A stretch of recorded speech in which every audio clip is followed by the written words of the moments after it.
today's cup of coffee, we have a submission by our beloved Joe Schmo. And at some point, I'm hoping that Joe will allow me to record him telling one of his stories, because there is no way that I could or even would try to keep up with his rate of speech. And he has that brilliant ability to speak very quickly and so articulately that every word is just perfect. And so, yeah, I don't do that either. So it's just gonna, y'all got mountain speed with this. So here we go. Our beloved Joe writes, on May 16th, 2015, I was contacted by a premium satellite communications provider who was selling to a major communications provider and asked to travel to some of their facilities to ensure operations in my field of expertise were operating at maximum output, with the intention of increasing the sellable valuation of the company. My time is pretty pricey, but when dedicated focus is requested, I become very expensive, so I knew this was an important mission and very high level with an extremely challenging objective. And it was. May 18th, 2021.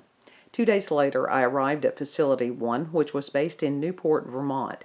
The intent was for me to go to the lowest performing facility and do what I do best, which is to identify core issues, observe behaviors, develop a structured game plan, and flawlessly implement. I should have known when the transportation guy that drove me from Boston Manchester Airport took me to the Hotel California. It was actually the Four Seasons Motel, which was said to be the nicest place to stay. We'll evaluate that in a moment. Anyway, I should have known when he said, "You don't have to stay here, and we can drive around to find a new place. This doesn't look like a place you want to be." Well, I didn't know what that would eventually mean, but I wasn't too stressed, because what he didn't know was that I had my HKP-30 SK 9mm concealed handgun of choice, which I travel with. And yes, you can check a firearm when flying. There are just a couple of things you have to do to let the airline know.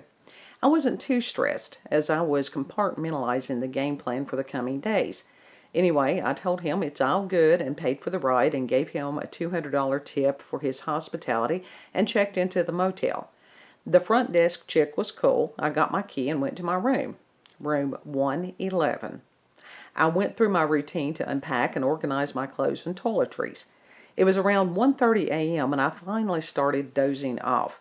I was at the point where you are starting to transition into dreamland, but you're still aware of your surroundings, but just on the verge of dreaming. I recall starting to dream. I don't recall the dream, but it wasn't anything crazy. That was when my right leg was physically grabbed and I was yanked down toward the foot of the bed.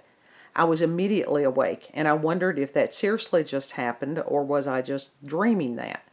You know that dream we all have had where we tripped or were falling off a bike or whatever gravity challenge we face into a micro dream that causes us to wake up thinking we were falling in some fashion? I thought that had to be it. As I lay bewildered at my own confusion about what just happened, I thought I saw a head around the corner of the room that leads to the 3-step hall that leads to the hotel door and the bathroom area. So now I'm kind of tripping, because I have seen shit out of the corner of my eye, but I was never grabbed and violently jerked awake. I called it up to a dream moment and after effect paranoia, even though in my heart I knew better, because I knew exactly what it was. No matter, for some reason, I fell asleep easily, which was strange in itself.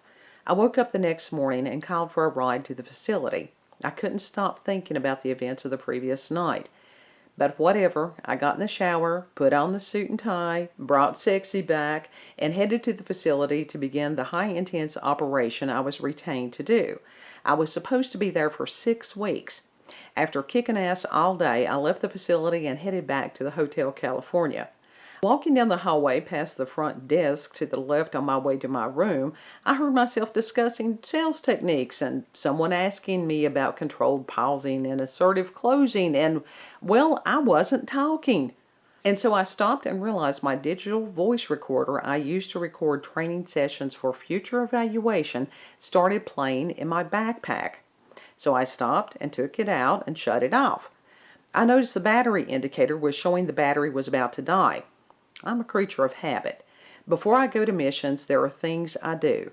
Because I consistently record training classes that I teach, I always make sure there are fresh batteries in my data recorders, and anything that needs a battery or batteries is either brand new or fully charged. So I get to my room and analyze the activities of the day and decompress. There would be no decompressing this night or any night moving forward. So after the second night filled with creepy shit, I had asked the hotel reception chick if anyone had ever reported ghostly activity or if she had seen anything strange, dark, or mysterious. And her response was a quick and certain no. I called bullshit, but okay. This means it's the special visitor I have had for over 35 years. But this time it is strong, physical, and intelligent beyond anything ever before. This thing was literally speaking from the bathroom or out of sight by the front door. So audible, in fact, that I had to check a few times to see if there was someone outside of my door. Anyway, about a week went by. I called the company headquarters and asked to be transferred to a new hotel. They politely let me know that this was the only place to stay unless they rented me an apartment. I said, okay, thank you for the opportunity, and I'm on the next flight out. No amount of money was worth dealing with the evil that was in that motel. Vermont is one of the most haunted states, and Newport one of, if not the most haunted cities I have ever been in. Ever. I went home for a week and only went back to finish out my commitment after the facility director pleaded with me to return because of the increased production results, and he was a young aspiring leader who needed better direction and follow-up. And he said I could stay at his place in his spare bedroom. We completed the production strategies and became the top performing facility. I left there with no intention of ever returning, even though it was one of the most beautiful places on earth that I have ever been. Joe, thank you very much.